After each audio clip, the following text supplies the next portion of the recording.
चिल्लर ही आवाज किया। 2000 रुपए का नोट हो और एक हाथ में 2 रुपए का सिक्का हो, और अगर दोनों मेरे हाथ से गिर जाए, मुझे बताइए आवाज कौन करेगा, नोट या सिक्का? ऑफ कोर्स सिक्का। चिल्लर ही आवाज किया करते हैं। जब वैल्यू बढ़ जाती है तो ऐसी आवाजें नहीं होती। दैट मीन्स आप कनेक्ट कर सकते हैं अपनी लाइफ में। जो लोग आपको बार बार नेगेटिव बोलते हैं, कोसते हैं, समझ लीजिएगा वो चिल्लर है। तुम्हें अपना वैल्यू बढ़ाना है। क्रिकेट का खेल चल रहा हो, प्लेयर्स खेल रहे हैं और ऑडियंस चीयर अप कर रही है, चिल्ला रही है, शायद कई बार ताने भी मारती है, सुनाती भी है, आवाज तो करती रहती है। कोई भी खेल में आवाज कौन करता है? प्लेयर्स आवाज करते हैं कि ऑडियंस आवाज करती है? ऑफ कोर्स ऑडियंस आवाज करती है। दैट मीन्स अगर आपकी जिंदगी में बहुत लोग आवाज करने लगे तो समझ लीजिएगा आप सबसे खिलाड़ी हो, और वो भी ऑडियंस ही है। एंड जब आपके अंदर ये एटीट्यूड आ जाएगा ना, आपको कोई रोक ही नहीं सकता। तो आज मैं आपको यही कहना चाहती हूँ कि दिल की आवाज जरूर सुनो, एंड ऑफ कोर्स एक एटीट्यूड अपनाओ जिसे हम कहते हैं नेवर गिव अप। जिंदगी में हार मानो ही नहीं। कितने सारे लोग हैं जिन्होंने इस एटीट्यूड को अपनाया और अपनी लाइफ को चेंज कर दिया। सबसे बड़ा एग्जाम्पल है अब्राहम लिंकन।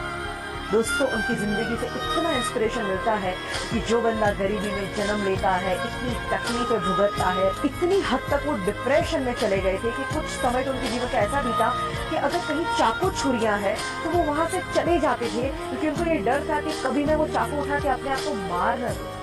इस टाइप के डिप्रेशन में चले गए। उसके बाद बिजनेस में फेलियर के बाद जब वो पॉलिटिक्स में आए, वहां पे भी क्या हुआ? Continuously failures. बट फिर भी बंदे ने हार नहीं मानी, प्रयत्न करता गया और एक दिन आता है जब वो अमेरिका के प्रेसिडेंट बनते हैं, और ऐसे प्रेसिडेंट जो आज भी लोगों को इन्फ्लुएंस कर रहे हैं। He was the most influencing president ever in USA. He never give up.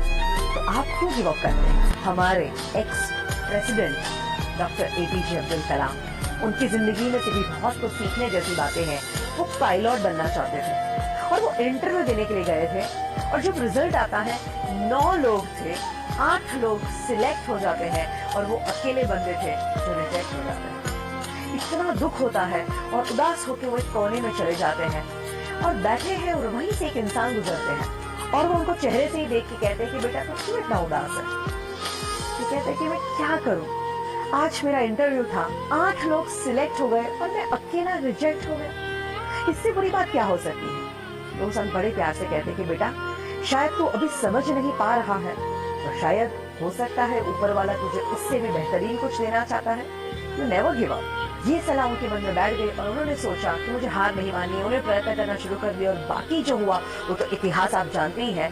बड़ी घटना घटी जब उन्होंने as a president supersonic plane में ट्रैवल किया, और जब वो लैंड करते हैं वहां पे ढेर सारे पायलट थे जो उनको सैल्यूट कर रहे थे, उनको सलामी दे रहे थे, उनके पद को जो रिस्पेक्ट देते हैं। और सारे पायलट जब उनको सैल्यूट करते हैं तब उन्हें याद आता है कि अगर उस दिन मैं पायलट बन गया होता तो शायद आज का दिन मुझे नहीं मिलता। दैट मीन्स उनके अंदर एटीट्यूड था नेवर गिव अप, और उसी एटीट्यूड ने उनको कहां से कहां पहुंचाया। और सोचिए दोस्तों, अगर यही एटीट्यूड आप भी अपनाएं तो हम लोग कई बार चीज गलत ना हो जाए, मुझसे गलती ना हो जाए, इस वजह से भी बहुत कुछ नहीं करते। तो याद रखिए, गलती वही करते हैं जो कुछ करते हैं। कुछ करने की हिम्मत रखिए। मेरे पास जब लोग सीखने को आते हैं, हम अपने सेमिनार लेते हैं, वर्कशॉप कंडक्ट करते हैं, और यही एटीट्यूड जब हम लोगों के अंदर जगाते हैं, हमने देखा है इतना ट्रांसफॉर्मेशन आता है। जिंदगी के वो माइनस फेज में चल रहे थे और जब वो एटीट्यूड जिंदा हो जाता है और आज वो टॉप के शिखरों पर बैठे हुए हैं। Today is hard, tomorrow can be worst, but never give up, because the day after tomorrow will be the sunshine. भाई बधाई हो। 2000 रुपए का नोट।